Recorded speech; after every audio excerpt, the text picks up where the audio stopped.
O, A. Som. O. 1, 2. Som. O. Este é o outro. Consegues ouvir bem? Este é. 1, 2. Este tinha aqui à direita. Foi o segundo teste. O. 1, 2. Som. 1, 2.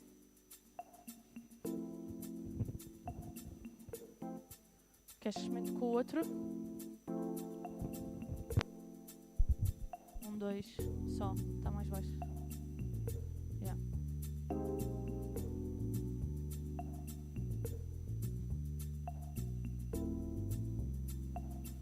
1, 2. Já subiu, acho eu. Vou falar no segundo. Acho que está equilibrado agora. Acho que sim.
make an interesting discussion out of it as well.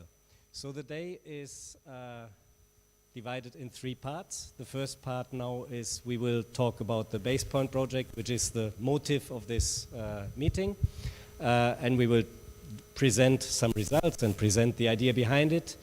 And the second part is we want to have a discussion on wave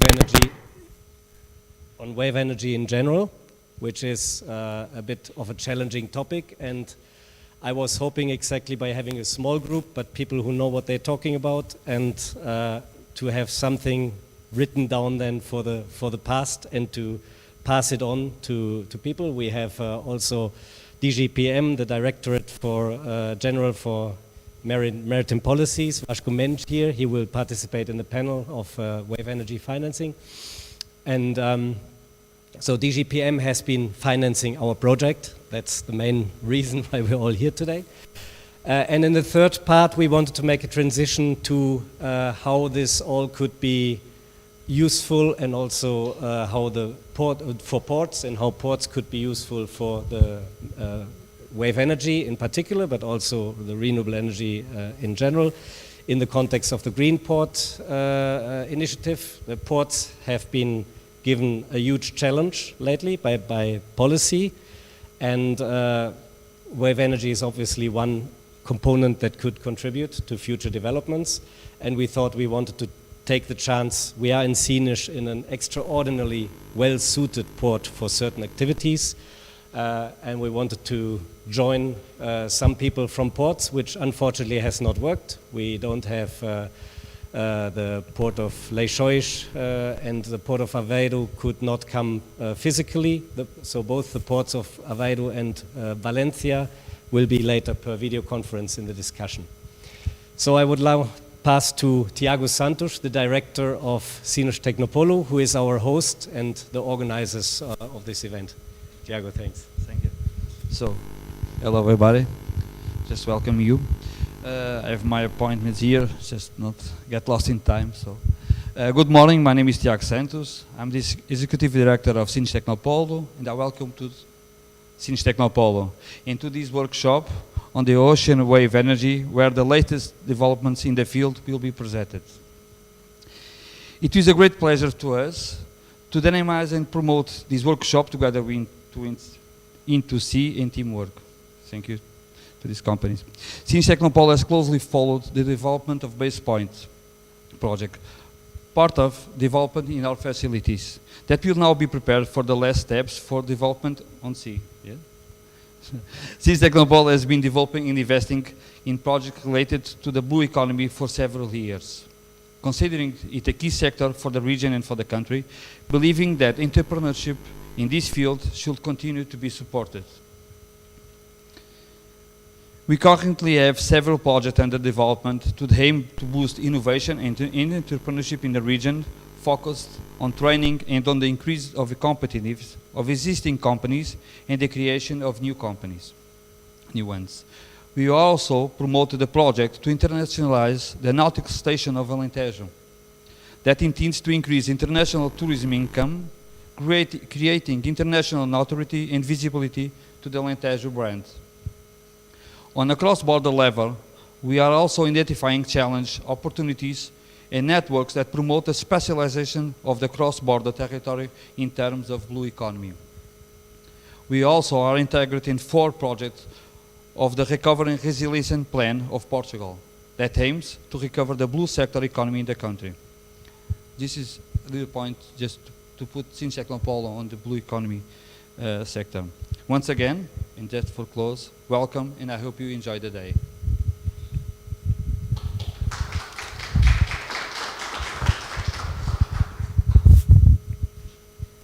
Okay, so we're a little bit delayed, so I start right with a context of BASEPOINT. So before we go down to to demonstrate the turbine operation, I will give a little overview and a context on where this all comes from. And then Fred will be a bit more technical about the results and about the Symphony development in general, because Symphony, the wave energy device, which is the host of the BASEPOINT project, is Fred's baby, we could say. Before, no, it's here, of course, yeah, right.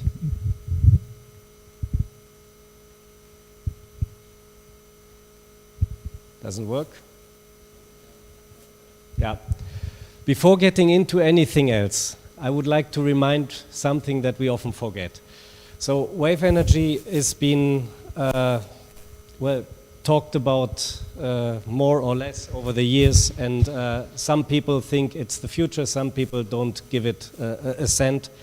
But there is one thing about wave energy that is very important to remember when we talk about renewable energy future. We have these two main existing renewable energy forms, solar power and wind power. And I found this very nice recent graph made by Core Power, which is a wave energy company, probably the most advanced at the moment. They are right now developing a project in northern Portugal. Unfortunately, they couldn't make it here either. But they made a simulation that was presented in June this year, I think, in a conference in Brussels, where they used their technology, but that could apply to many others as well, for a certain spot. I think that is Southern California or somewhere, but that can apply and look very differently to other places in the world.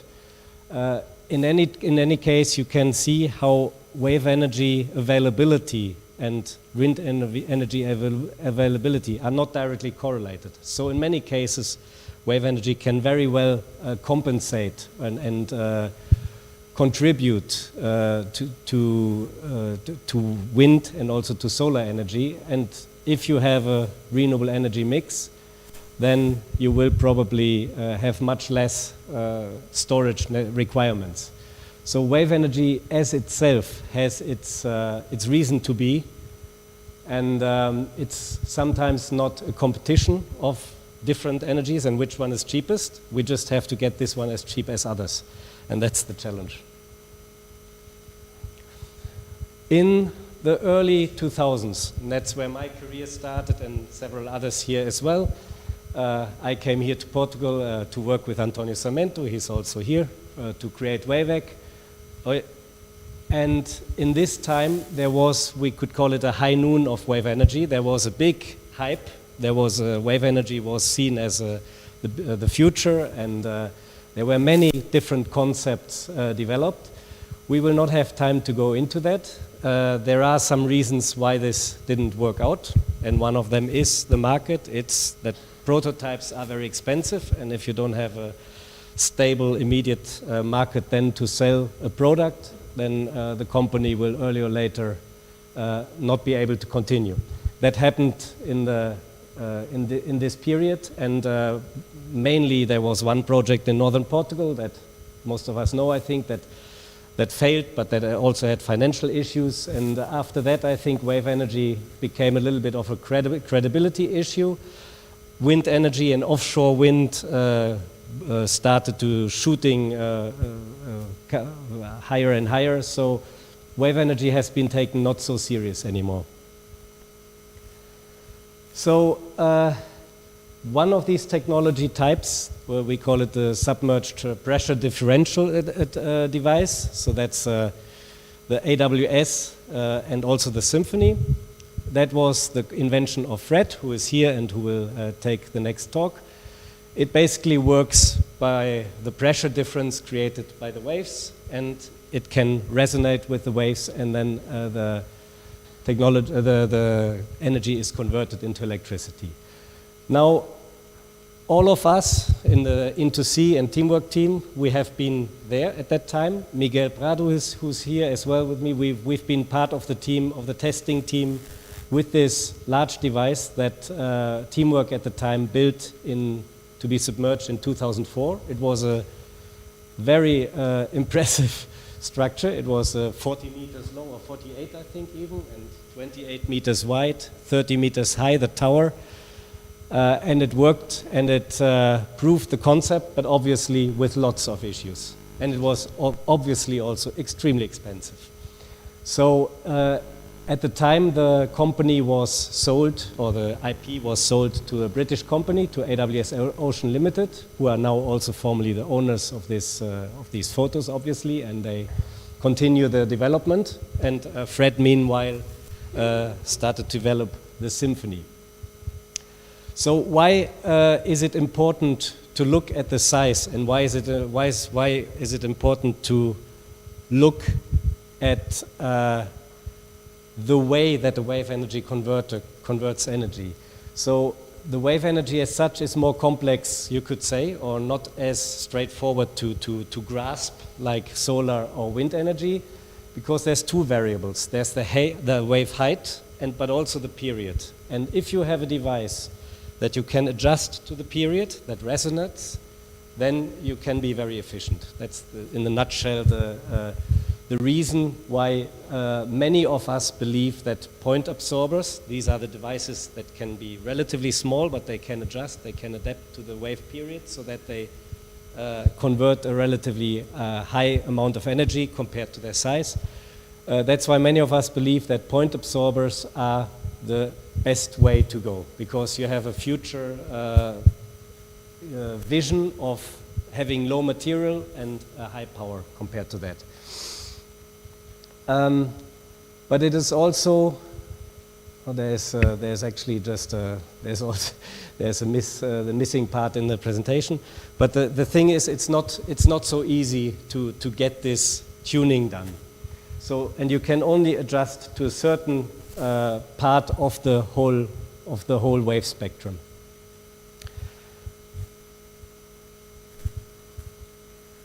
So the symphony, why I'm saying this, I know that half of the room here is perfectly aware of that, but the symphony was created exactly to allow the device that we knew, the AWS that was known, to allow it to be smaller and to be more economic and still adapting to the wave. Why? Because the AWS, this original system, it had an open air, it was filled with air, and that air made the spring, and that spring resonated. So in order to resonate to the Portuguese wave climate, for example, with the long waves, you needed quite a large wave and a soft spring. And that can be changed and modulated, controlled much better if you close the gap between the two moving parts. And that's basically what happened. So the symphony is combining two novelties that are, I would say, unique. So I have seen a lot of devices in the past, and I believe this is unique, and it still has to be proven entirely. But if it's proven, then it can be quite an interesting novelty. It's the membrane that connects the two moving parts, and it's the turbine, which is the center of our BASEPOINT project. So the turbine is a water turbine, basically, reciprocating flow, so it flows in one direction when the floater goes down, and in the other direction when the floater goes back. And that is something that has not really been proposed before. And that is the genesis of the BASEPOINT project. Just one note which doesn't fit in here directly. Why do we believe in submerged projects?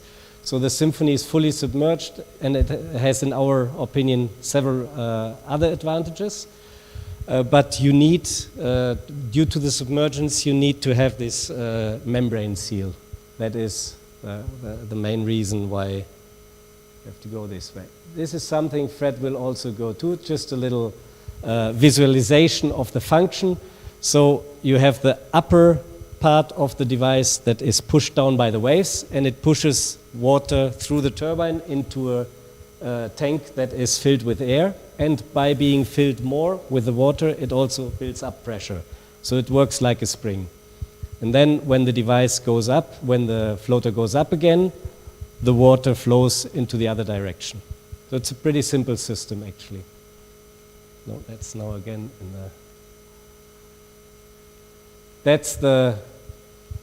Is there a pointer? Or, yeah.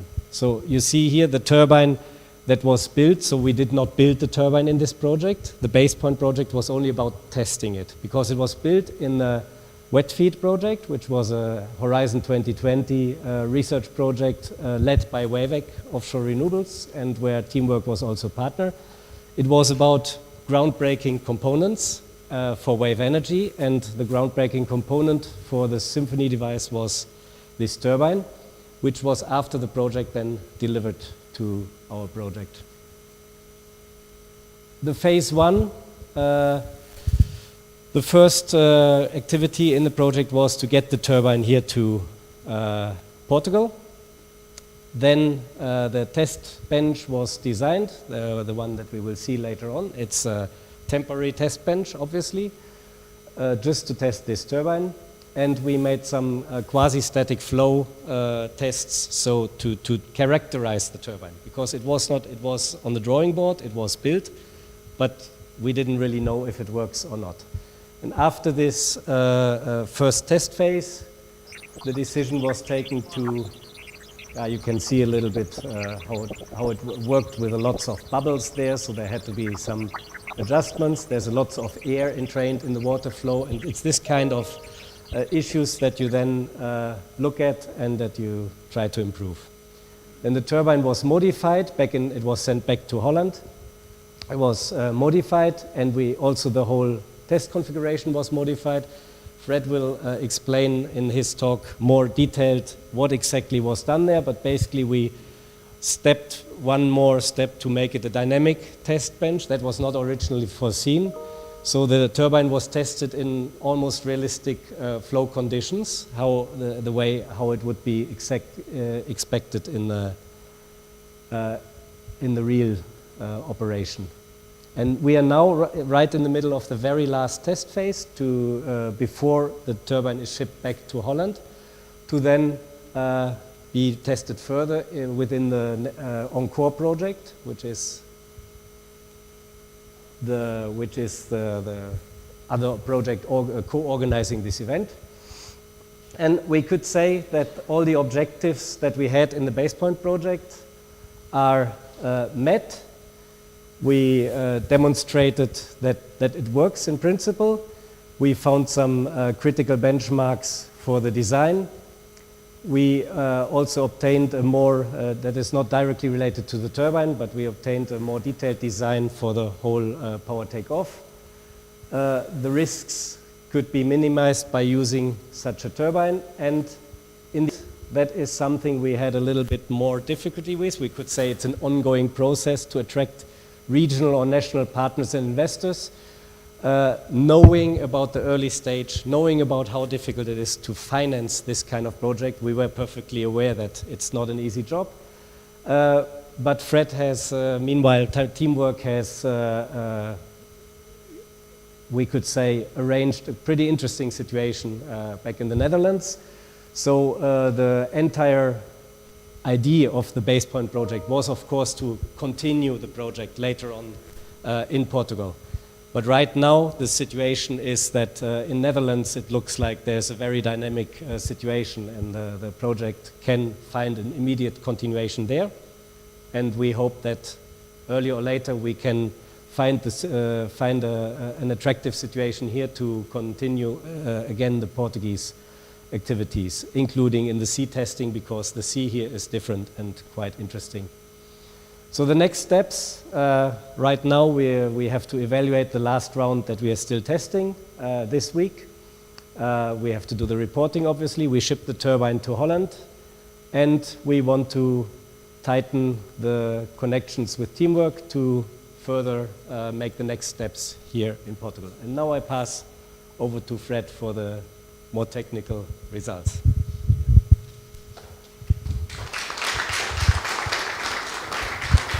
How does it work? I don't know. I think they will. Yeah. This is your app, but you have to point there. So it's not so. I saw you doing this. So good morning, everybody. I very much appreciate you all being here, which will give us the opportunity to tell a little bit about the story. It's storytelling. We are developing something new it's innovative. You have to work against all the steps. You have to take people along and organizations along into the future. And that's what we do by a certain vision, and Frank calls it having a baby. And you have to take care of a baby, otherwise they will not grow up. If they grow up, they will tell you what to do. That's a different story. I'm in that phase now. So we have a very long history with Portugal. Since 1997, I'm already cooperating with organizations and with Antonio Sarmento to do things, to learn things. Most of the knowledge of wave energy I picked up here in Portugal, working with people. They gave us they acknowledged that we had the ability to do something, they believed in things, and were investing in us to get next to the technology and the ideas, the right theory. And we even had PhDs working on it, like Miguel Prado, who's here. He worked with us 7 years in the Netherlands, helped us build up the whole theory. And from that, from the theory and the real device, we were able to do the testing in Portugal in 2004, like Frank told you. And this is a continuing story of doing tests, finding subsidies, finding investors, and getting appreciated so you can do the next step into the future. I always said, presenting a nice report and a nice drawing doesn't work for investors. They want to see real things. So only after we were able to really start building a turbine, to really have the money in place to build a real device, which we have at the moment, then it's interesting for people that are far more practical and already are investing in a very critical stage, but become partners to take it along in the future. That's why I'm very happy that Pim and others from Multimetal are here as well, which have been investing with us in the last few months and believe in the future. So it's always stepping from one program to the next program. We just ended wet feed with WAVEC as a leader. It's a European program. Then we had the opportunity to do the BASEPOINT, which gives us really the opportunity to continue testing. And now we are going into ENCORE. And Peter is here as well. He is the project leader from ENCORE, from the Netherlands. And we work there with how many partners, Peter? 11 partners now to do more work on that. I will show you this whole thing. I will repeat a little bit from what Frank has said, but I learned as well that repetition is the basis of bringing knowledge to the people. I try not to be too technical, so. Yeah, it's already here. So here is what you see. So we started with wet feed, then it went into BASEPOINT. BASEPOINT has several aspects. It's not only on technology, it's creating standards. Because standards is like a language. If I say it produces 50 kilowatts, okay, what is it? Is it 50 kilowatts? What kind of wave does it mean? How much energy comes from 50 kilowatts? If 50 kilowatts doesn't say anything. Only when you put standards behind it, what does it mean in a certain situation, people can validate the 50 kilowatts into what is it in money and what can it be as an investment in the future. So the standards are, I don't like standards, you know, I'm a creative guy. I don't like to be chained into standards, but I understand it's doing very well. So we work with like Bureau Veritas, which has been looking at the device. They sit with 6 people at the other side of the table, find all the critical spots in your design, and it's fun, to be honest, to write down where you see critical things, because they can be improvements in your project. And part of that was, if you want to improve these standards, you have to do real things. You know, from theory, you don't create standards. So that's why we had to build a device, and we're building several devices within ENCORE. And the next step will be, when we are ready with the dry testing, which is part of ENCORE, we go to the wet testing, and I explain a little bit more. Here? Okay, not here yet. What I want to just, Frank told a little bit about wave energy. Energy is something, you know, all energy here comes from the sun and from the geothermal. It's all universal from space, where the energy comes into in our world, and it creates in our atmosphere all kind of pressure differences. Maybe you can click on the picture to the left, yes. Where it should open shortly your website. Can you do that?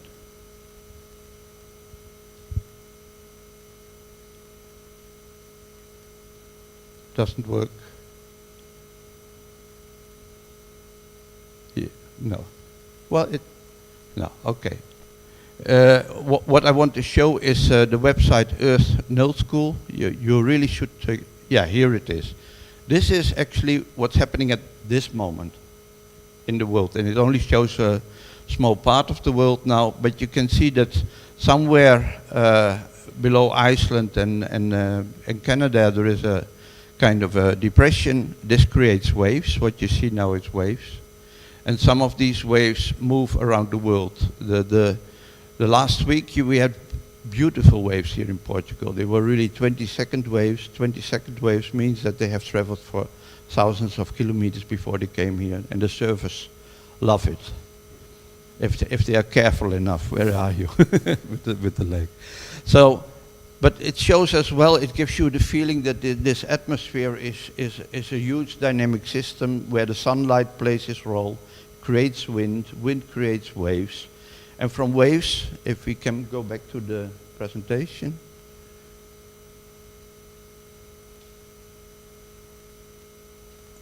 Thank you. So solar to wind, wave to motion.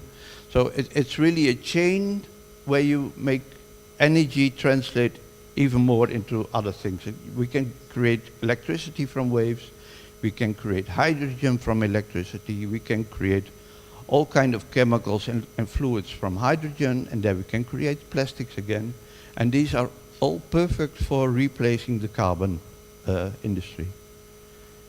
The cost is still higher, but that is something, one part we have to learn to work with a little bit higher cost, and the other thing is it will become cheaper in time as we develop further. Okay, the pictures below, you show some results from calculations. This is all being processed. I think it's even your time domain model, Miguel, that we are still using. You know, the basics of it, and it shows with a certain wave how the device will move, and what are the forces in the devices, which are the pressures in the devices, what are the currents going through your generator. It's all in these theoretical models. And the next step is to build it and to test your theoretical models. Because if you calculated it well, you can scale further from your theoretical models. So the tests are all meant to improve theory. And from theory, you can do the next design. And if it fits well, you become confident that you can scale up twice as big or 3 times as big, and you know where your limits are. So that's what we're actually doing.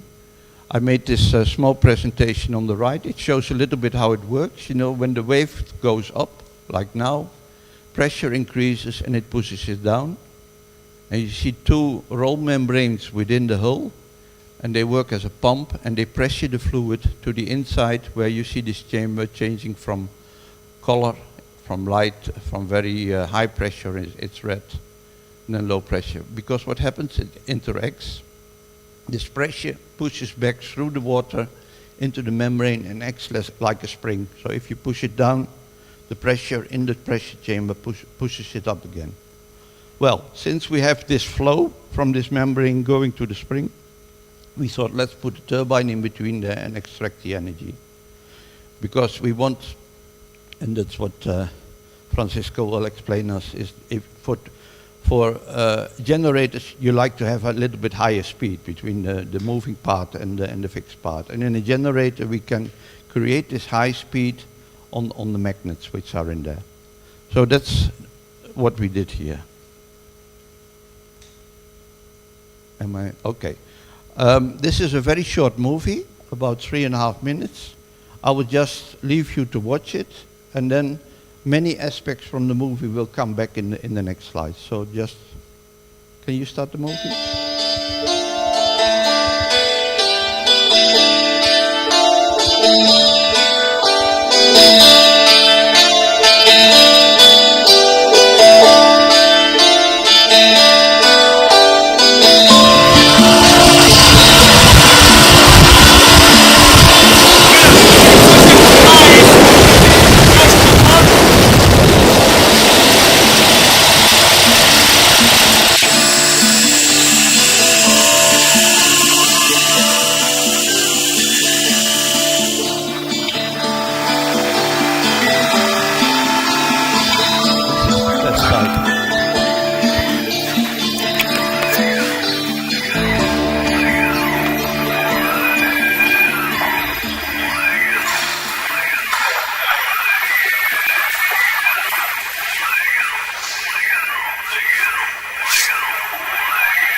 it gives a nice impression of the motion and how it works. And actually, it's a very slow process. This was a 6-second motion most of the time. Here in Portugal, it will be between the 8 and the 12 seconds. So it's a very quiet motion where the turbine is running one direction and then the other direction. So what we are building now at the moment is the left device. We can call it a half-scaled if you look at that from Portugal, because in Portugal, there's a huge amount of wave energy and big and long waves. But for the Dutch coast, and for a long time I didn't understand that, but for the Dutch coast there's a huge opportunity for wave energy as well, but you have to scale your device to it and to optimize. So what we are doing now in the ENCORE project is to build the central part, which we call the power takeoff system. It will be completely built. It's about 20 meters high, and it will be built and tested in the hall of multi-metal, which is here at the right. It's quite a big place. And you see the sketch of the device standing in front of it. So here we take a short look inside. Frank told already. On the left you see the turbine. The big wheel in the bottom is the generator, which is directly connected to the turbine wheel. And what you see at the right is the membrane that we push the water into the high spring chamber.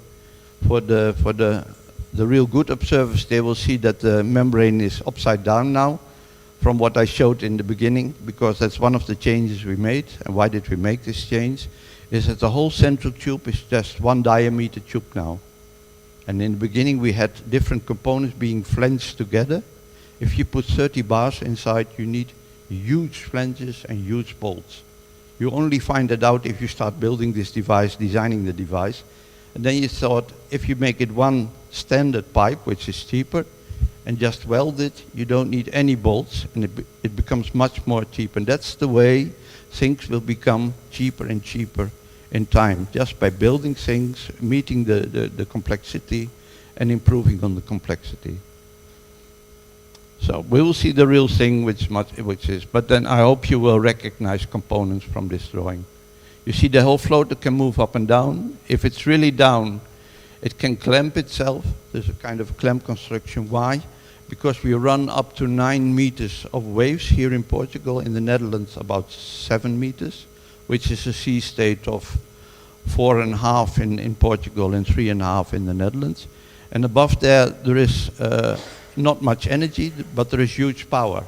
There can be power of hundreds of megawatts in the big storms. And you want to avoid them because they are a very short time they are there.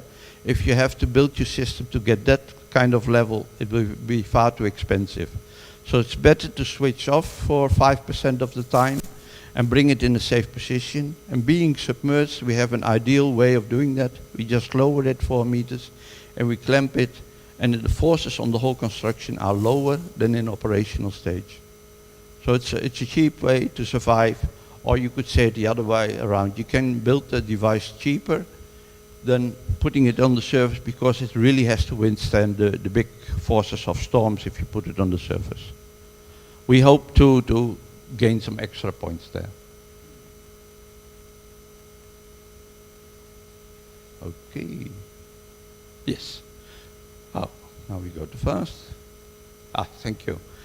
No, one more back, I think. Yes. One forward. Thank you.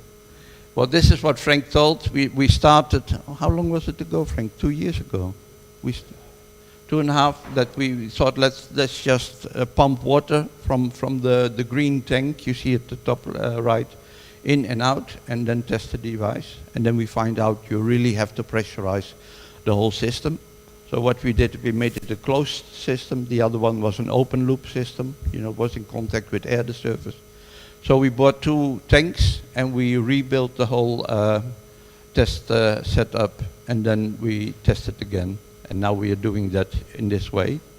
The nice thing there is that you can, while you pump the water in one tank, you empty the other tank, and if you, after some seconds, you reverse the direction, it goes in the other way. And that's what really simulates the real waves. So this is just a setup of the installation. And what we can do, and that says we can bring the whole system in resonance. So the spring characteristics of the tanks and the mass of the device is actually bringing the whole thing in resonance with exactly the same thing we're doing in the real device at the end. These are just showing some test results, you know how it works. And, okay. This is also, you know, we brought the test results into the time domain model, and we can really simulate the whole motion now. And this is where we are now. We are developing a wave energy device for the Netherlands. We are talking very much to the northern islands, which you see the red spot. In the Netherlands is a whole arrangement of small islands. And they want us to supply all the islands 100% by wave energy. And for that we need 60 megawatts, which are 600 devices. And that's the level we are talking now with these islands, which have their own money to finance these kind of things.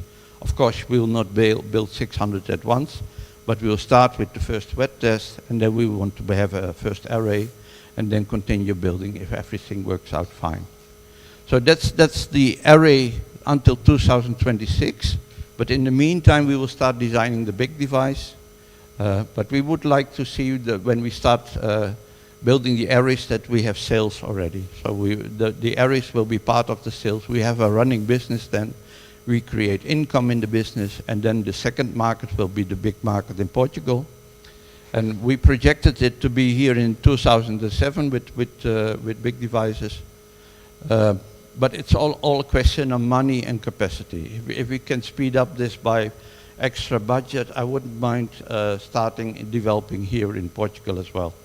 But we take already a huge risk by developing the small one. So, but we are looking for companies. We talk to companies here in Portugal, and maybe if they see we go forward with a small device, that they get more confident for the big device as well. So this is my presentation, and I hope to show you more when we go down there.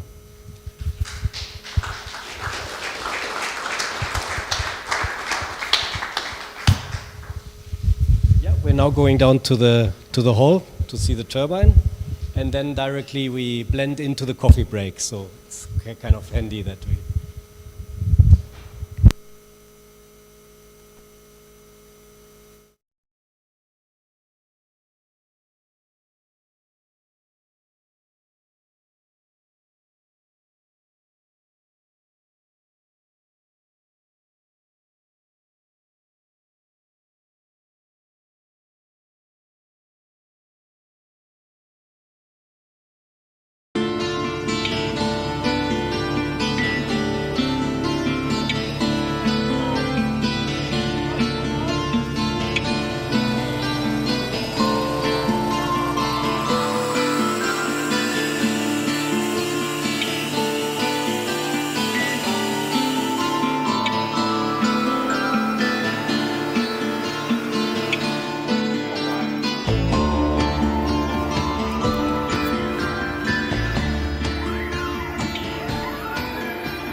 Do we have everyone already? I think Francisco is missing.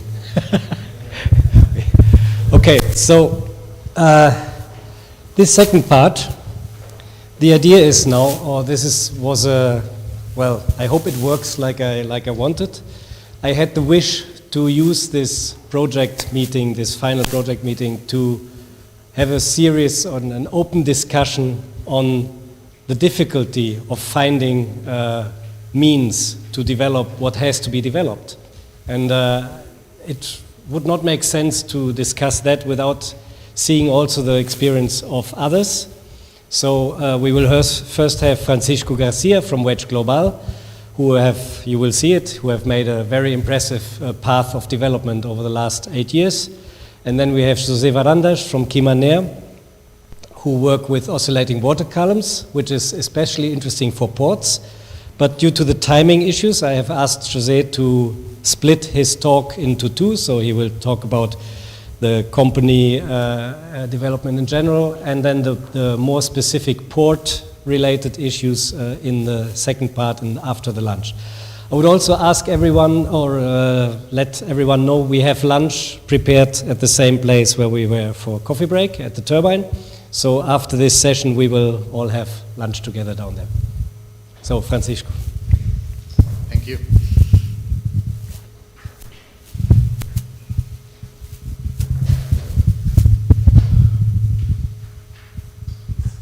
Can you hear me? Can you hear me well here? Yeah. Okay. And thanks, Frank. Thanks, Fred, for inviting me to be here today. And thanks, everyone, for coming.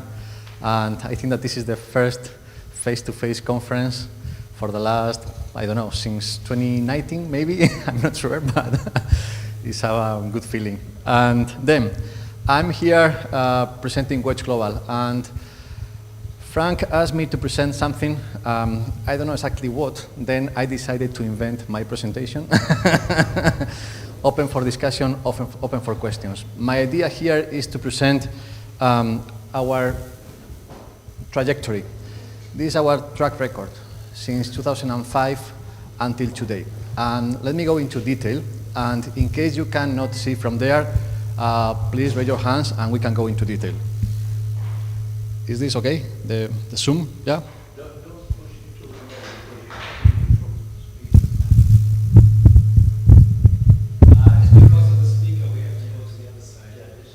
Speaker. Okay. Now it's better?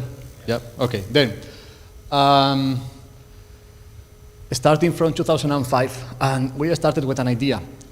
We were not a company at that time, just crazy people having an idea about wave energy and linear generators.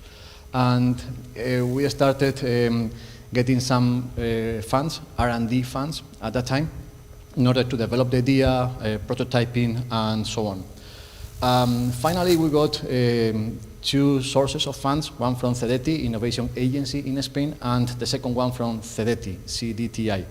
And with that, we were able to develop the prototype and to set up the company. The company, Wedge Global, was formed in January 25th of 2008. And then we are like a 13 and a half years old company in the wave energy industry.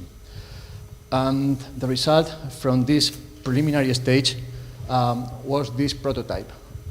This first version of our linear generator device is PTO, a power takeoff for wave energy converters, and is based on a switch reluctance machine. And then we designed, developed, manufactured, and tested the device, the prototype. In fact, it's patented in several countries, regions around the world. And this is the device working in horizontal position. Then in this situation, you can see the translator moving right, left to produce energy. The main advantage of this device is that we are not using magnets. We are using just copper and iron. That's it. Very simple. Moving from here. Yeah, okay. Then in 2009, if you look at the line in the middle, above the line is R&D, below the line is business development, okay, for the company. Sorry for that. Then we started to get funds. Every time we are able to successfully demonstrate a prototype, we have access to very interesting partnerships. At that time, we partnered with FCC. It's a huge conglomerate, industrial conglomerate in Spain. And we were able to raise the additional funds from ENISA. In parallel to that, we started negotiating with other wave energy developers, because the idea we had in mind was not to develop wave energy converters. The idea was to develop the PTO. We understood that the PTO, the power takeoff, was the key part of the converter, and we wanted to be focused on the power takeoff. At that time, in order to be a wave energy developer, you had to be a wave energy converter owner. And then we talked to many of them at that time, but we were not able to reach an agreement in order to join efforts, the converter with the PTO. And then we had two options. We can stop the company, or we can keep working and develop our own wave energy converter. We decided for the second option. And the interesting thing here is that we went into a wave energy converter, but we started from inside. Imagine that you have a car. We not started from the chassis, but from the engine. This is the main difference, especially at that time, in terms of company philosophy compared to others related to wave energy converters. This is something similar to Symphony, I think, because you are really focused on the PTO. Then, we moved forward and we decided to develop our wave energy converter, point absorber type, around the PTO. And this is the result. This is the Hem project. It's a 3-minute video, and this device was manufactured in 2012, 2013. We work with several companies, mainly in Spain, and this is in the north of Spain, in a shipyard where we manufacture all the structure of the converter. It's an industrial scale converter.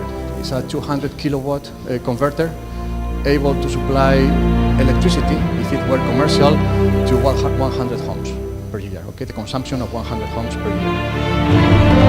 Then we started with the manufacturing. Inside that part is the linear generator that I showed you before, the green one. We transport from the north to the Canary Islands. We are a Canary Islands company, and at the harbor we started the assembly of the device. One of the things, curiosity, when we transport this to the south, to the islands, some people advised us to use a boat, a big vessel, in order to transport it. We decided to transport by truck, by road, from the north to Seville, and Seville into a ferry to the Canary Islands.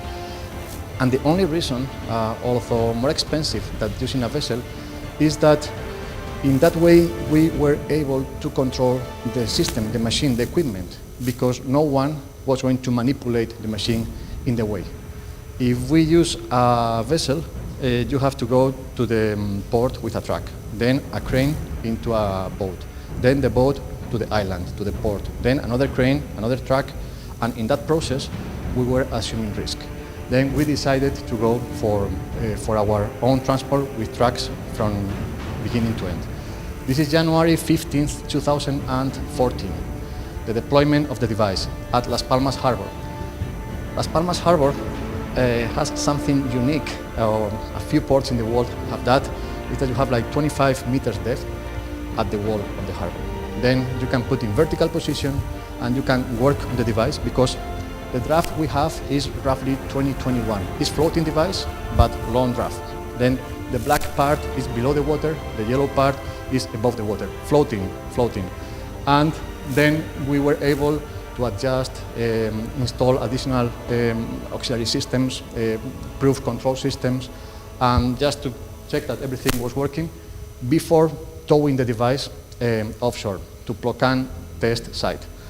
Plocan test site is a site where you can test devices. It's roughly like 2 kilometers off the coast of Gran Canaria island, the big island in Islas Canarias. And we have been there for the last 7.5 years with the device. Working, testing, having plenty of problems, and learning a lot. And this is the experience we have. And this is the lessons we learned, based on real experience in the ocean. Last month, this device was released into a shipyard and has been dismantled by the end of August. And now we are analyzing like a post-life, or I don't know how to say, like a life cycle analysis of the system. Steel, electronics, bearings, everything is going to be analyzed. Then,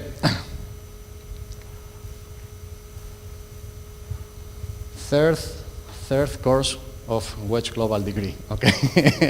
We are entering into the next 4 or 5 years.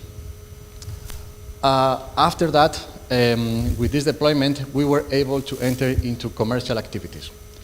And that was something relevant and challenging for us, because in 2016, we got a financial break-even, and since then, we started getting income from different projects around the world. We have been selling our technology, components, engineering, of course, hardware, to different entities around the world, mainly in Japan, the US, Europe, and recently in China. Then, what we did an agreement with MCE in Austria, from Bilfinger Group at the time. We also got a term sheet, an investment term sheet from Bilfinger Venture Capital, a corporate venture capital at that time, plus a co-investment agreement in Tokyo from Mitsubishi Capital. That was in 2014, 2015. And from there, we got 2 contracts, one in Japan and one in the US. And then keep moving with the R&D. The last important milestone of this period for us was related to Horizon 2020, the Sea Titan project, that was awarded in 2018.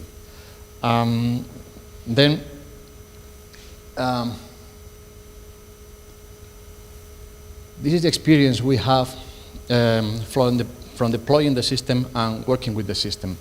We have plenty of hours of testing offshore and in the harbor. This is an example in the harbor. And let me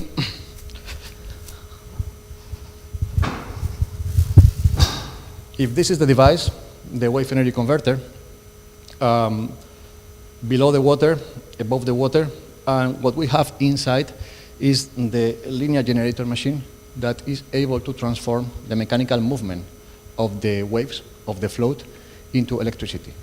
When the float, this big yellow donut, moves up and down, this movement is transmitted through this shaft to the translator part of the generator, and is able to transform mechanical energy into electrical energy.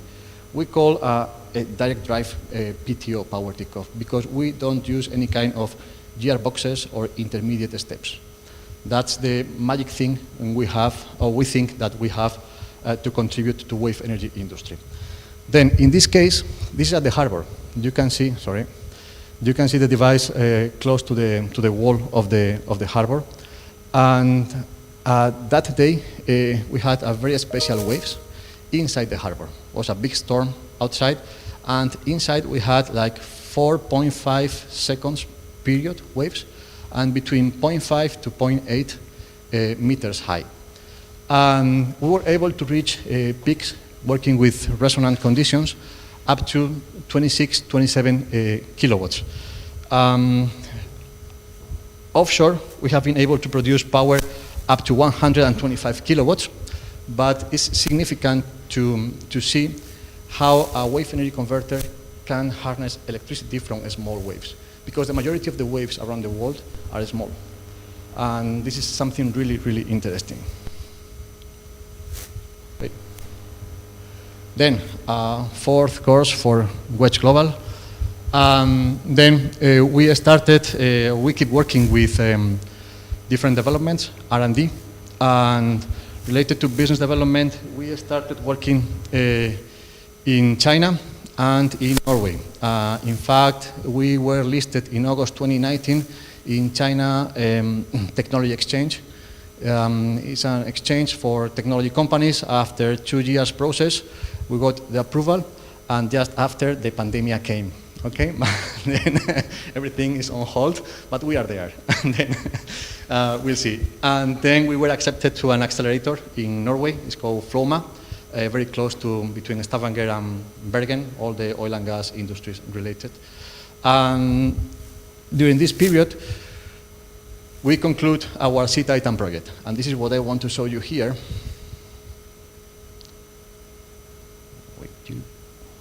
Wave energy is the next big thing. There's a and the voice Sea Titan behind. project There's a brief description of the project. by solving a key problem. Sufficiently achieving high peak forces to limit end stops during large waves has been an enduring technological barrier. This means lower system efficiency or higher cost. For this reason, Sea Titan is prototyping a cross-cutting and innovative power takeoff. That new design will be based on the Wedge Global's existing prototype. It will optimize the specific force density to levels which can significantly increase the energy capture. It will also be adoptable in various types of converters. Today, the performance demanded by wave energy systems exceeds that of commercial off-the-shelf components. Moreover, the lack of a standard PTO technology is a barrier to a dedicated supply chain. Sea Titan is changing this by stimulating standardization. Sea Titan is paving a path for new wave energy technologies to impact on Europe's green goals. Then this is Sea Titan that we finished this project a few weeks ago on September the 30th. And this is the prototype that we have been developing and that has been tested during this summer, and we'll keep working on it in the coming months. And Wayback is a partner here, Thiemat is also a partner here, EDP, and some other technology companies, because we think that sharing technologies is going to be the right way to approach commercialization. And then, that's all from my side. These are the questions about lessons learned, roundtable, and needs. We can discuss later if you agree. Okay, thank you.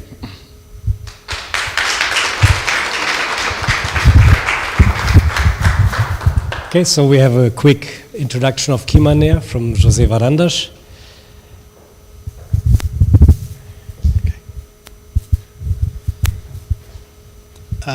Good morning, everyone. Thank you to Frank, in particular, for the opportunity to speak a little about Kimaner for those who don't know.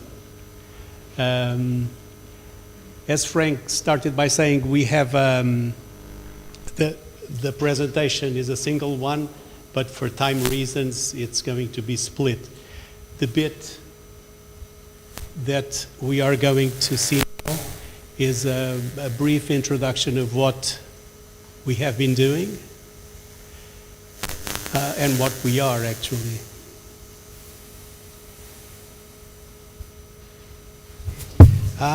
Okay. I was wondering how would I make this move. Okay.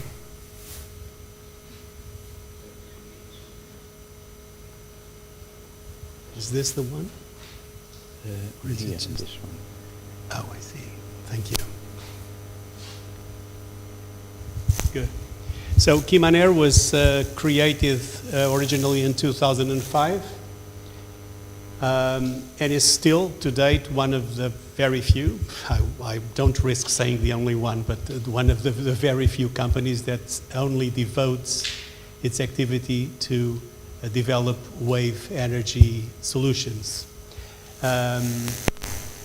In fact, it does not have a converter. It's not the main purpose to develop wave energy converters, like Wedge was just presenting one, but concentrating on the PTO, and in particular the oscillating water column technology. All the development, the concept development is done very narrowly with IST, the Technical University of Lisbon, that develops the concept and has a laboratory to test the first instances of each concept. Our expertise, our knowledge comes from a background of people from the industry and from the academy, as I just said, with whom we collaborate. And, oh, sorry. Okay. I'm going to tell you, oh, this is a bit nervous.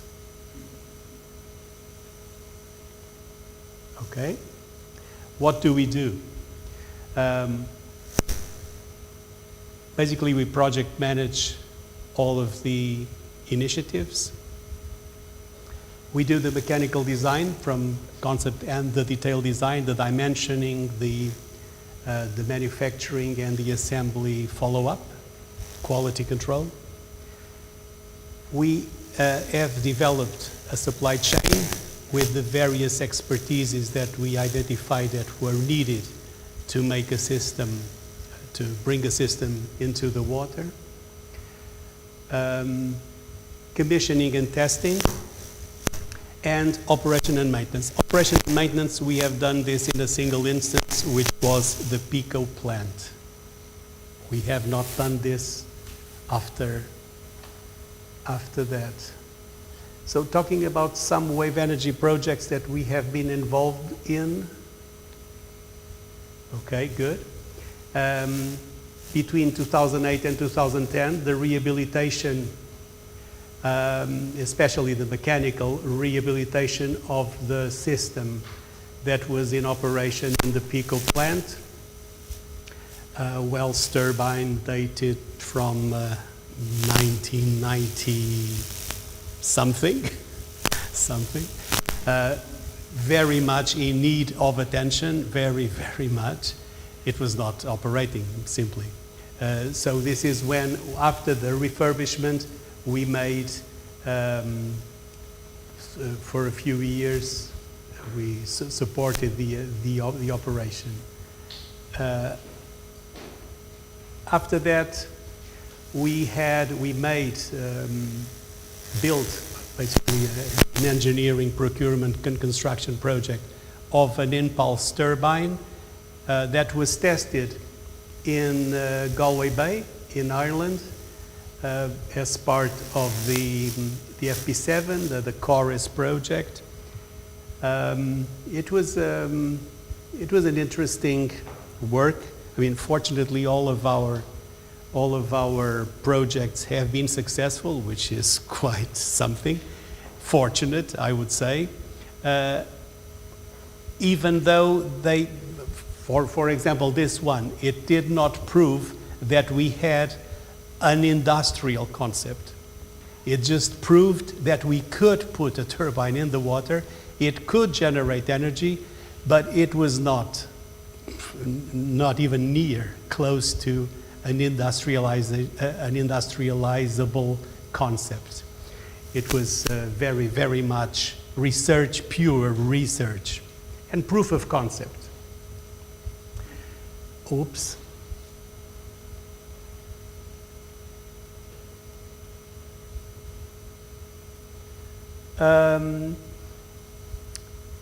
This one is the Opera project. I know there are a few people that are aware of what the Opera project is. The Opera project, we developed a turbine that we hold the patent for development. The patent is originally from IST.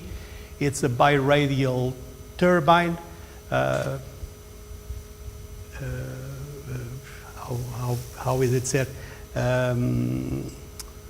I I can't remember the actual word, but it's a reversible flow turbine that, unlike Fred Olsen's turbine that spins alternatively in one direction or in the other, this one, as all the other turbines that we have developed so far, always spins in the same direction.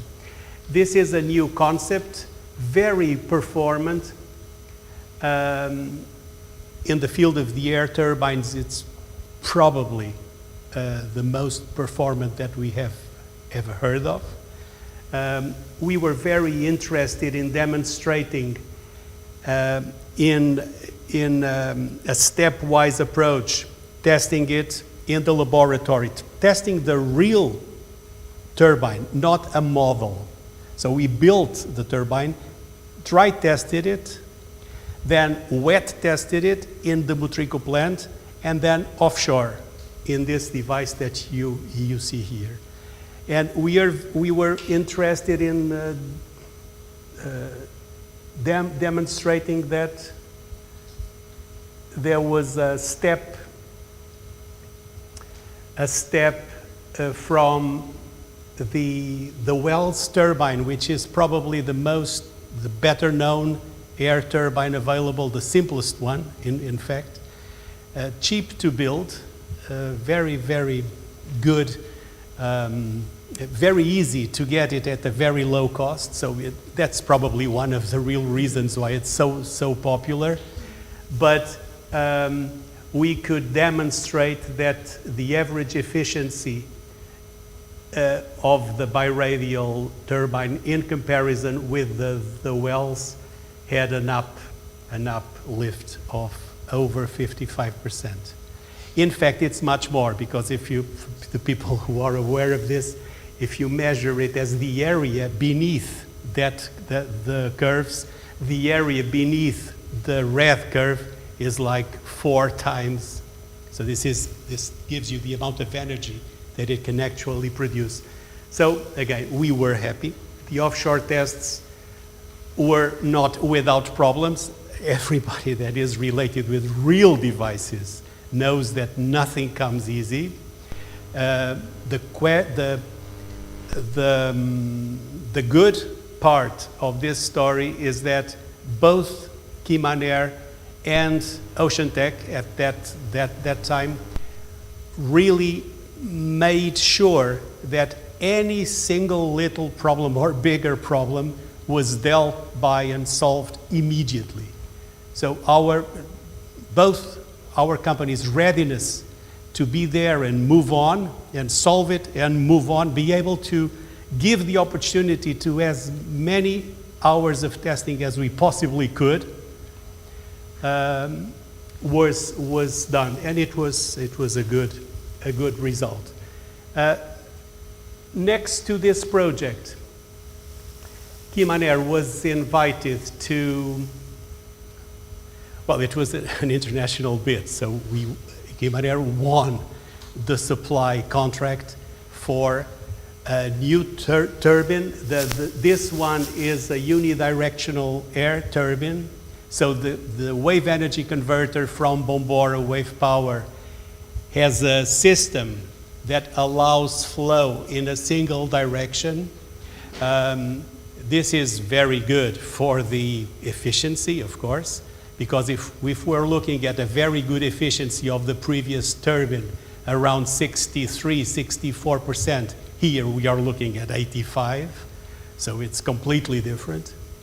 And the current state is that the turbine was supplied, so we built the whole PTO. The PTO was supplied to Bombora, that is currently in the final stages of integrating the whole thing into the wave energy converter to test, to go into the sea about now. So they are in we supplied the turbine in July 2020. So it was delivered to Wales, to a shipyard where they're building the rest of the device and integrating the whole equipment together. So this is basically a key manner. I will stop now because it's the next bit is around breakwaters. Thank you for your attention.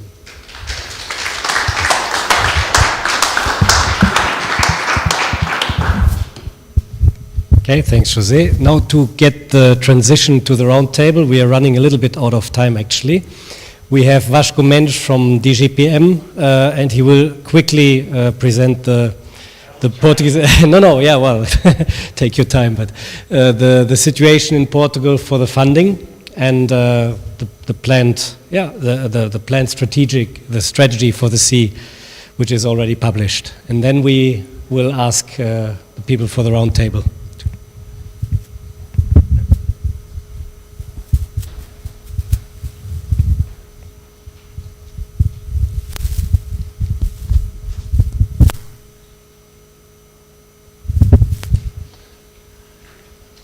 Thank you, Frank.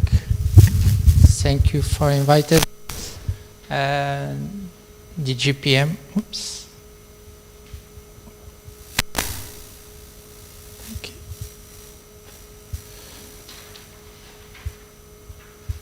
Ao contrário. Try. Okay.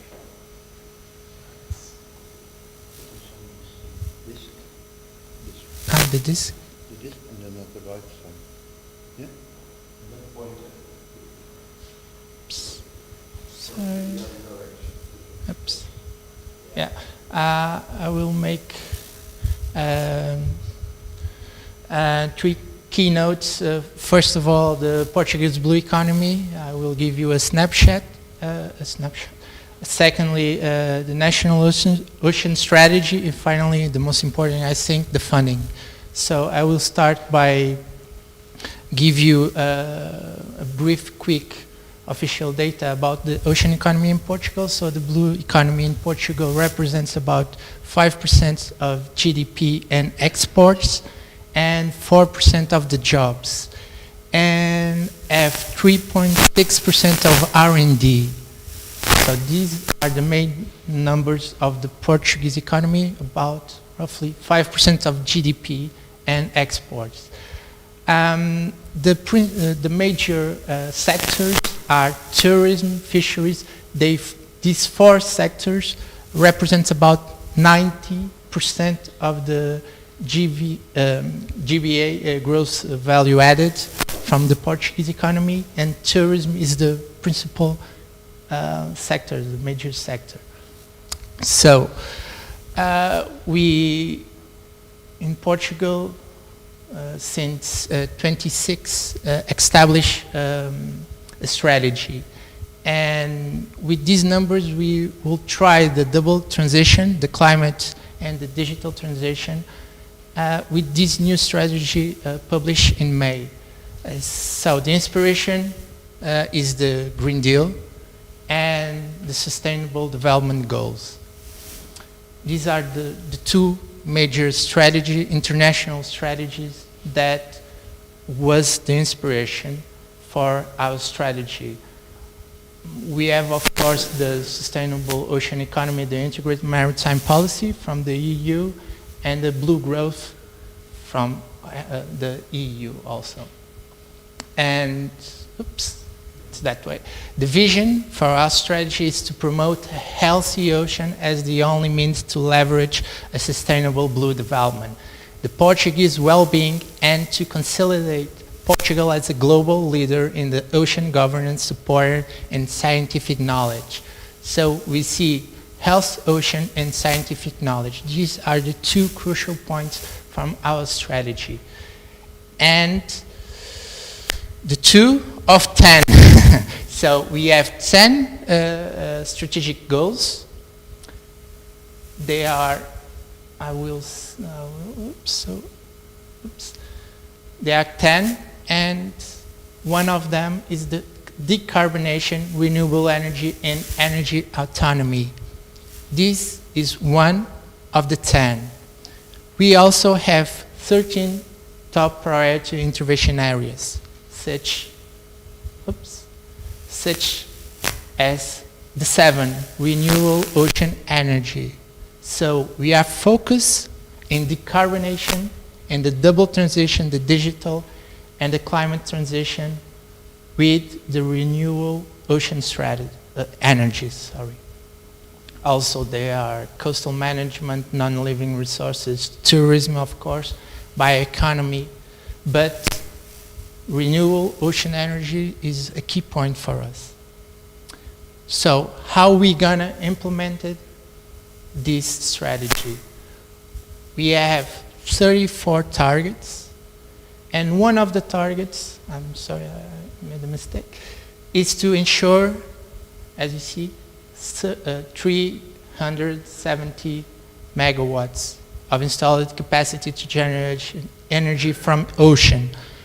100 is to the waves.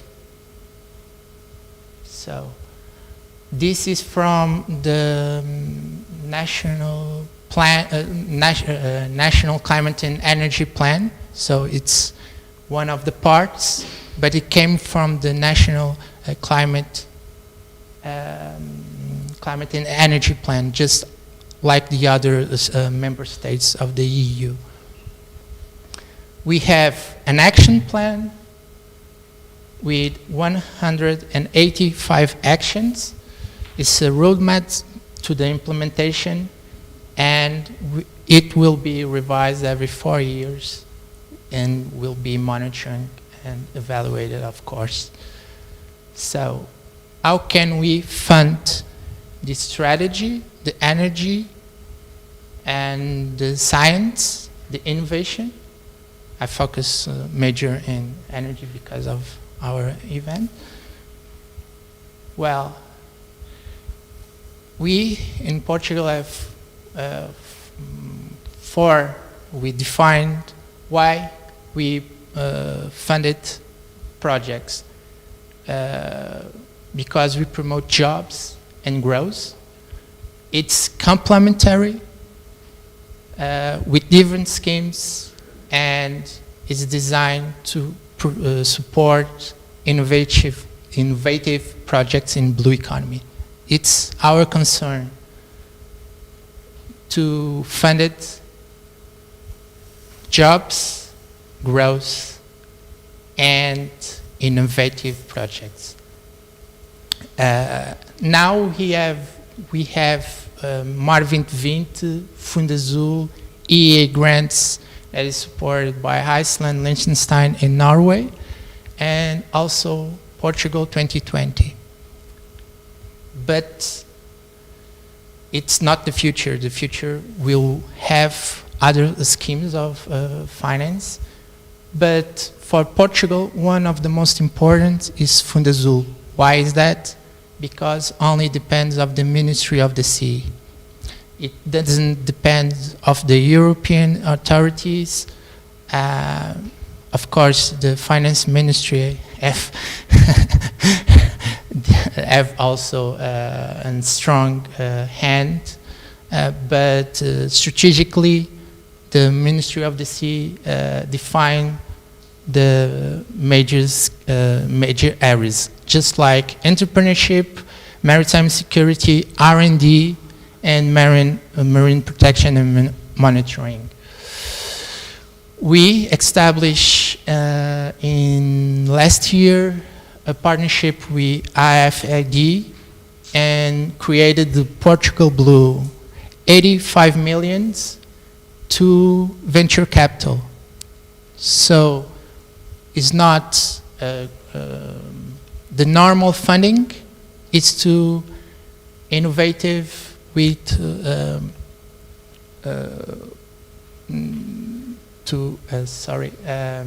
85 million to support a different instrument that we normally doesn't fund in the past.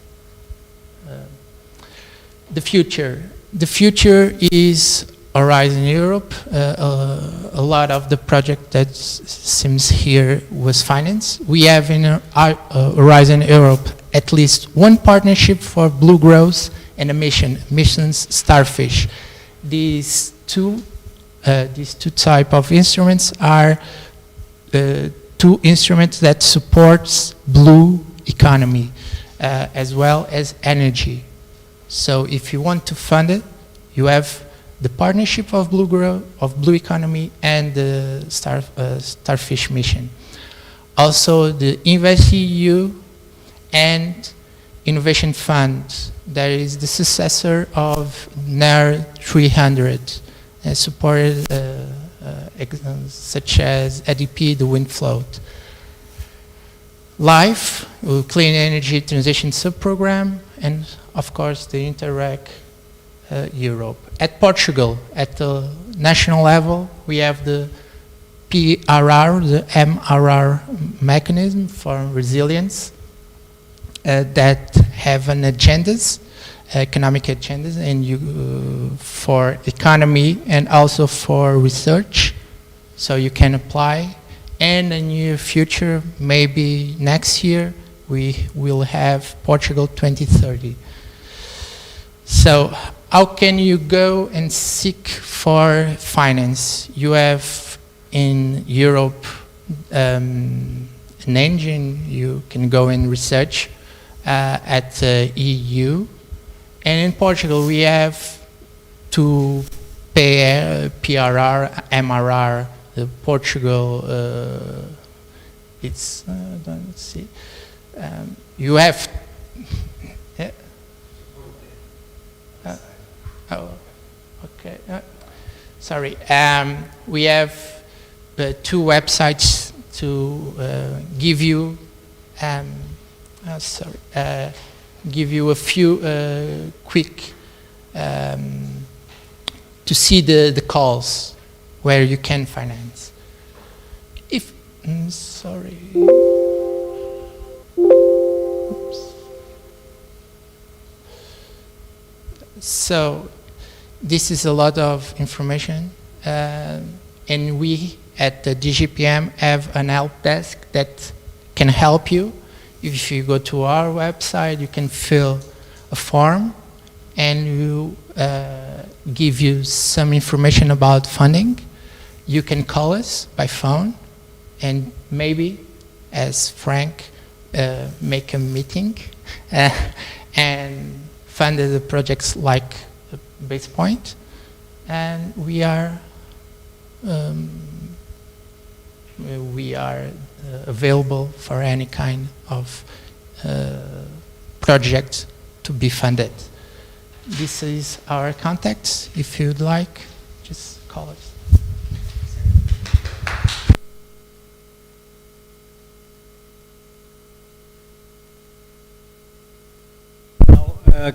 We can have a discussion still, a little bit at least. Can I ask Fred, Francisco, Vasco, and Antonio Sarmento to come to the stage? And I would like to challenge the main issue for this development, which is finance. And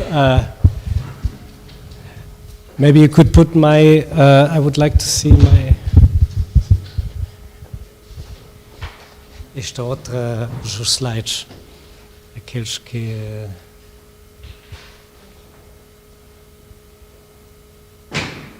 Os segundos, esse, exato. And I would like to start with a little... yeah. What is burning in, yeah, that's exactly what's burning in my heart and many other people's hearts. It's a bit provocative. So we have a situation in wave energy that whatever we will do in the sea will require more probably 2 million euros for a small prototype. And that is a big difference to other technologies, to wind energy, to solar power. People back in the days, they could just go into their backyard and start making it a little bit better. And what happened? Oh, what happened now?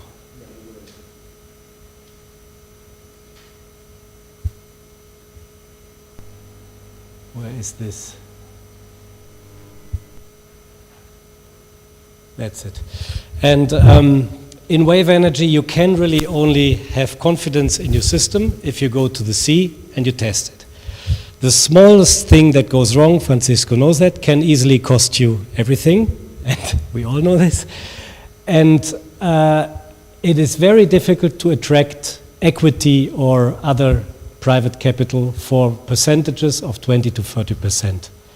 So basically, what do you do as a small company? The only ones who bring these technologies forward in the beginning is small companies. It's people of 3 or 4 or 5 people, inventors. So you get 1.2 million or 1.5 million funding. That means you still need 500,000 euros. Very few people have that in their pocket.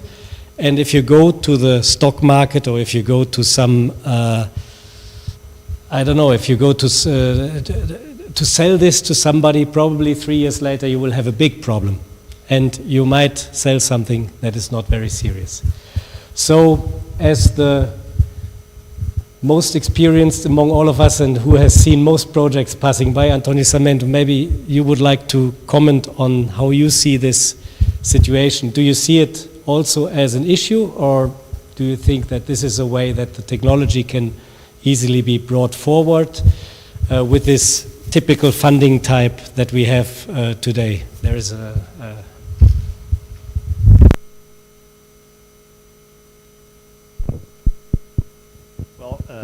good morning to everyone. Thank you very much to Frank for inviting me to be here. It was an opportunity to meet some old friends, and also I expect some new friends. Well, I think you were too optimistic when you say that 2 million will be enough. My experience would be much more than that. And if we consider all the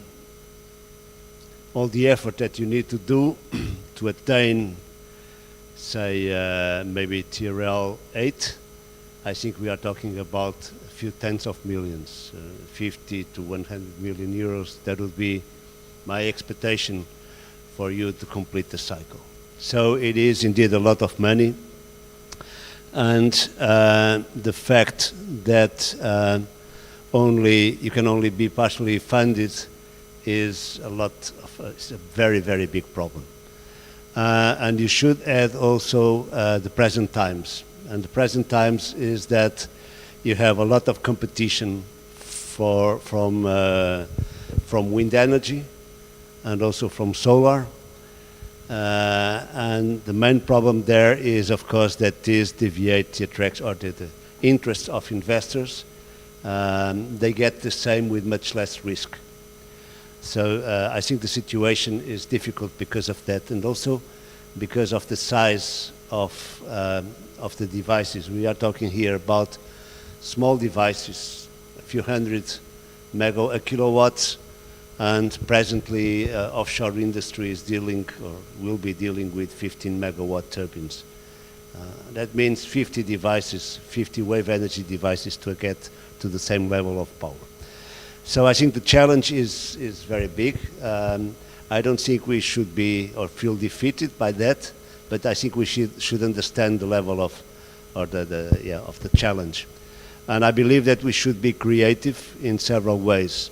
And what I saw today, I think it's a very good way of approaching. That is, two companies with different skills working together, and that's, I think, what we need to do. I believe that is the new, the Europe Wave project goes in the right direction. I think we need to show to the industry that there is a roadmap that, if followed, will deliver something. And that cannot be done by having separate companies working separately. So I think there is a big effort to put the companies working together. I think Europe Wave is a good way of doing this. But I think that companies by themselves can also try to figure out ways of working together. And then I think we should also look into how can we integrate wave energy development into other developments, in particular in the blue growth development, the opportunities. For instance, if we talk about offshore aquaculture, which is something that is coming up. And I believe in the in this next decade will be very significant. If you go to produce offshore aquaculture, one of the big problems will be energy. But the amount of energy that you need for this type of developments is much more close to wave energy than for offshore wind. So I think it could be interesting to look into this type of opportunities. Opportunities also related to the monitoring of the oceans, where you need to have in situ observations spread in the ocean, and also you need energy there. So I think that we need to create business development models that can attract investment. I'm not sure if competing directly with the big wind turbines to supply energy to the grid is the best approach. At least I think we should not be looking only to that, but be, as I said, more creative. So I don't think that you will have many companies willing to invest large amount of monies in wave energy at this stage. I think that funding bodies should understand that, and understand that as we are, they have to increase the percentage of funding, maybe through programs like Europe Wave. It was a pity that FCT was not, or the GPM were not part of this. I tried to do my best, but I couldn't achieve success in doing that. And maybe other ways could be interesting. Crowdfunding is maybe an easier way to attract funding than, asking for big companies to invest, because, as I said, they are distracted with offshore wind for sure. So I'm sorry not being more. I don't want to be negative. I'm trying to be realistic and help us to find ways to go through. I think you touched exactly two of the most important items here. And the Europe Wave, maybe not everyone is acquainted with that. It was exactly where I wanted to get with this. So Europe Wave is a tender type system where they pay 100% of the development. But if you as a company don't bring forward a commercial follow-up, they may stay with the ownership. So a tender is the only way that public money can be spent 100% on companies. That's what makes it so interesting for us. If I look at it as a developer view, I would say this is by far the best that has been offered so far in public funding, because you don't have this huge issue in how to co-finance your project. But I would like to hear from Francisco and from Fred how you feel about this. Do you feel that this is the main issue that we have? And of course also the other applications. I know that we feel similar about the aquaculture and other applications as opposed to the pure energy market. So maybe you can start, and then Fred. Hey.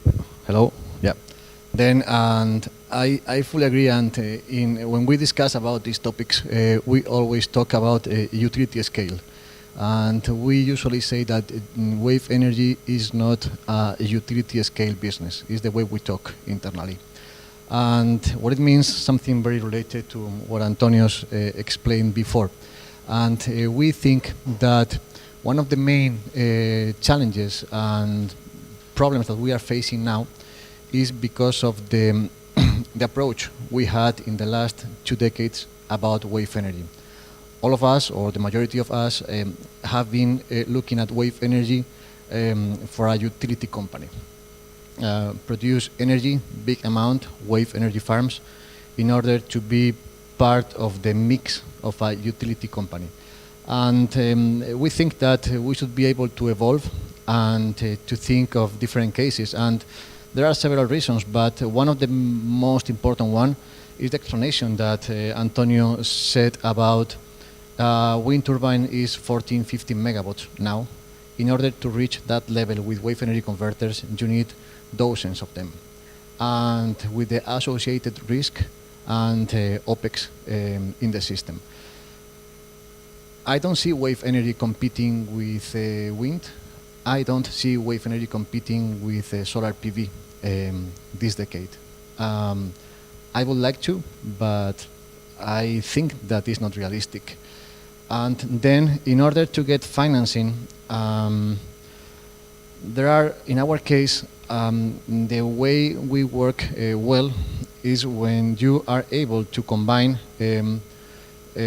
both worlds. It means that when you are able to combine not a financial investor, but a corporate investor, it means that there is some kind of synergy between the core business of the industry and the wave energy company. I think that this is something that works because there are opportunities for both sides, and there are longer periods of time in order to be able to make things happen, because we are not ready for a 3 years return. We are talking about 5, 7, or maybe more. And this is one thing. And the other thing, in our case, is related to what we call niche markets. You explained before, there are applications out there that we should be able to identify where wave energy can add value. We don't want to be a company proposing a product that is not adding value to the final customer, that is relying on subsidies or other kind of, I don't know what, support scheme. Then it's easy? No, it's not easy. It's impossible? No, it's not impossible. And we need to think in that way. We need to think in approaches where wave energy can provide a value proposition for a final customer, for a final user, where we contribute without needing all these kind of schemes. I really appreciate that money, the R&D money. I fully appreciate that, but sometimes it's a huge problem because of the cost share. You have to co-finance, and because of the timelines, you want to develop something, and the customer is waiting for that, and you have to wait for the right call in order to get awarded, in order to get the funding, in order to develop. Once you develop, you have to justify and to explain that everything went well and was done according to the rules. I mean, this is not business. This is other thing. That's my personal feeling. Sorry for the long speech.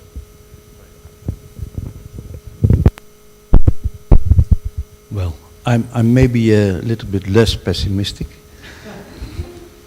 But that could be the time where we are in. You know, we got the money and the project is running fine. We have some nice results. So, and be happy with the moment. If you're not happy with the moment, you know, you only look at the future. That's, you have no life. So let me be a little bit optimistic here. Yeah, not too much, otherwise you will punish me again, Frank. But the optimistic, I'm a teacher as well. I teach at the University Energy to young students, and some months ago I was at the summer school in Ghent with all PhD students and talking about these issues, and we feel there is something happening. You know, if we are going along for some time now, 30 years or so, and if you look from 30 years ago to now, the world has changed. You know, at that time you were a hobbyist on renewables. Now everybody sees it's serious business. We still have to do better in wave energy because it's harder. You know, it's more difficult to build a good wave energy device than a wind turbine. It's just like that. So I told the students at the summer school, they asked me, you know, what's your advice? You know, that's the last sentence, and I said, think exponential. And that's what's happening in the wind as well. They're not producing this. No, the curve is going like this. It's extremely steep.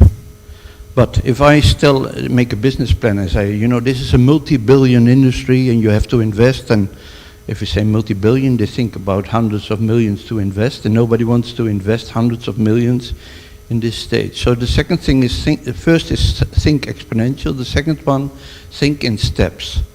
And look exactly in what phase are you with your technology and what fits to that phase. There is a typical kind of money that fits to that phase. There's a typical kind of people that fit to this phase. And each phase will have its own dynamics. And I hope it's like that. If we do our work well, the dynamics of the next phase will take over. You know, if the commercials really start to appreciate what we are doing, well, it will be hard to slow down to do it right, you know, because there's a huge market, there's a huge interest. But in the phase we are now, we still have to prove technology. I've done it once by putting a device really in C and see what's the problems. That's not the way to do it. It's a very good start, you learn a lot. But the way we're doing it now is, when I started the project again, I said, we are an R&D company, it's an R&D phase, choose for the R&D dynamics. If we don't get 100% funded, it will not happen. And then with WaveHack, we were able to set up wet feed, which was the holy grail for us. Without wet feed, we wouldn't have been here, which was 100% R&D money, which was great to create these two components. And now, based on the two components, from which we are still working on one of them, we can go to the next steps, put the two components together with a few others, and that was a 70%, more or less, 70% subsidy. So we needed 30% extra. We had some money from ourselves. You can do something in your, in the way you run the business, with which taking the overhead and not taking any, so you can bring that together, but we still needed money. And we went on talking about which phase we were in with the risk, but with the opportunities there as well. And one of the people we talked to was Pim, he's sitting in the audience. So, and he had his family company, which was doing in the industry in the oil and gas, which has its own dynamics. And well, we got talking, and I kept on risking warning him, you know, there's a risk here that we will not continue. And he was far more optimistic than I was, because he was looking at the oil and gas industry and sees what is happening there. And there's a huge transfer happening, you know. And if your company doesn't adapt into the new industry, you might not have a company anymore. And that he kept telling me that I need to look into this. And of course, learning will cost me some money. So they don't, Pim, correct me if I'm wrong, you don't see this money as, you know, this is a great device and I make millions with it. No, you see it as a learning phase for your company to adjust into this new industry. And yes, together with the right partners, and he looks at me, do you have the right partners? Are you saying the right things? We might be able to adapt into this opportunity. And for them, it's not their core task doing this. No, they still have a business going. And there are other companies as well. I once talked to the IRO in the Netherlands, which are a community of oil and gas suppliers. And I thought, oh dear, how do I explain this? You know, we're talking about millions. Millions is peanuts for them. And I thought, how do I position this? And I said, okay, if you I read somewhere, if you refurbish an oil and gas platform, it costs you 700 million euros. For that kind of money, we develop a complete new industry. Are you with us? Well, they thought it was a wonderful speech, but I knew I was not getting money out of this, so I could just put this down there. But that's the perspective, you know. We're developing a new industry, which can be a multi-billion industry. And actually, we are in the phase that we don't look for money from the stock market. No, we look for money from partners from the industry to put maybe 5% of their return into this and take the gamble of having a damn good system and a new business. And why not? And if we are nice people and they are nice people, we can have a nice dinner and a nice meeting here in Portugal, which is fun as well. We have to have fun in life, but challenge the industry. So it's really a human business, having the nice people together. If I never had met Frank and Antonio, this would never have happened. So it's much more than just the money. And the money will follow, if we are lucky. Yeah? You need a bit of luck. That's exactly time for the pessimist to step in again.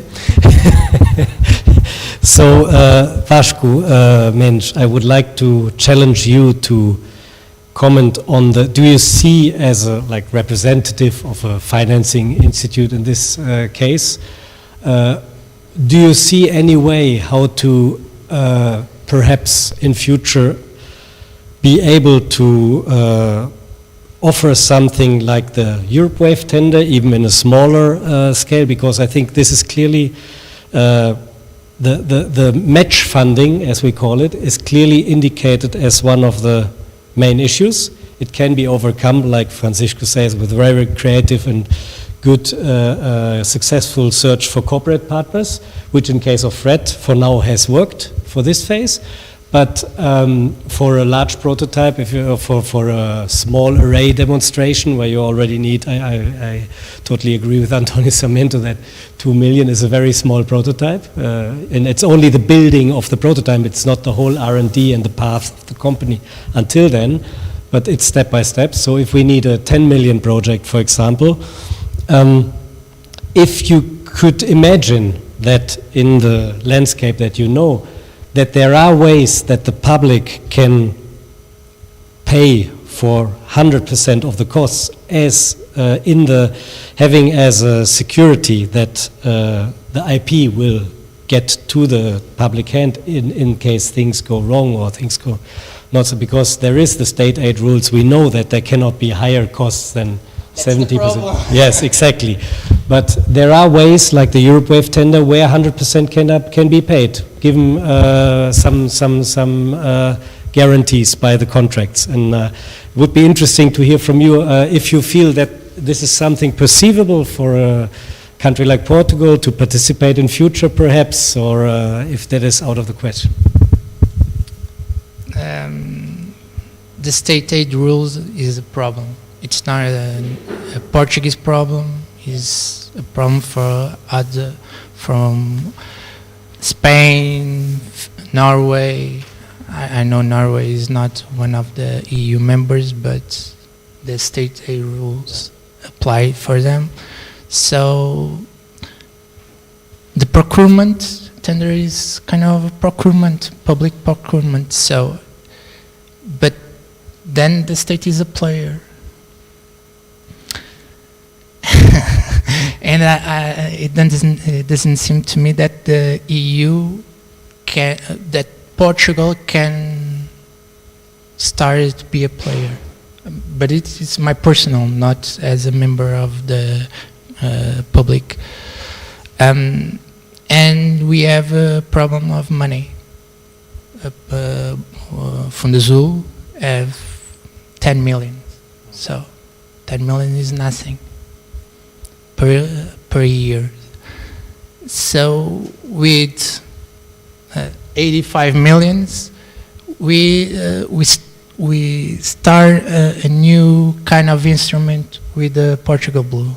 85 million, but 85 million is more than 10 million, but is not enough.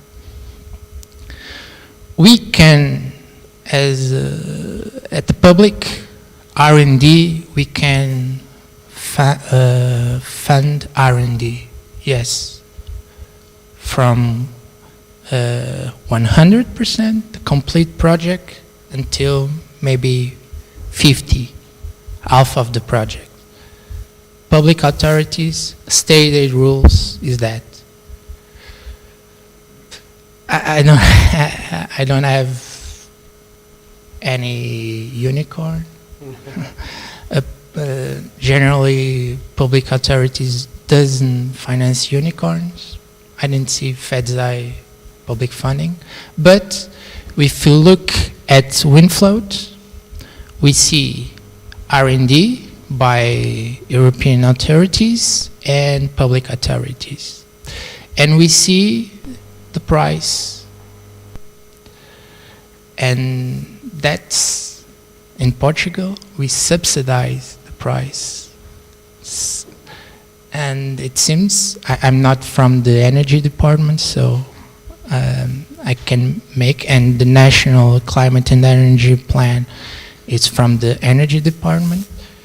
So if Fundambiental, it's another public fund, can finance prices in the wind float, maybe, and the solar as well. Maybe it can finance ocean energy, the price, and not only the project itself and the commercial version, but a subsidy from the difference between the costs and the price at the commercial level. So I think it can be, but I'm not an expert on energy. So you mean more like a feed-in tariff in future? Yeah, that's a bit further away, I think.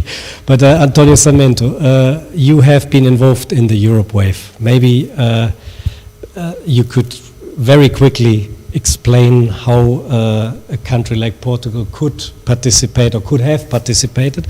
Was it just a matter of money, or was it a matter of maybe too many institutions being involved and not having a common voice? Because that is a way to have finance, public finance at 100%, and I think it is perceived by most of the developers as the most powerful tool to really get the next step. It has some drawbacks, but you have been involved, so you have tried, I think, you have tried your best. I know that, I remember that.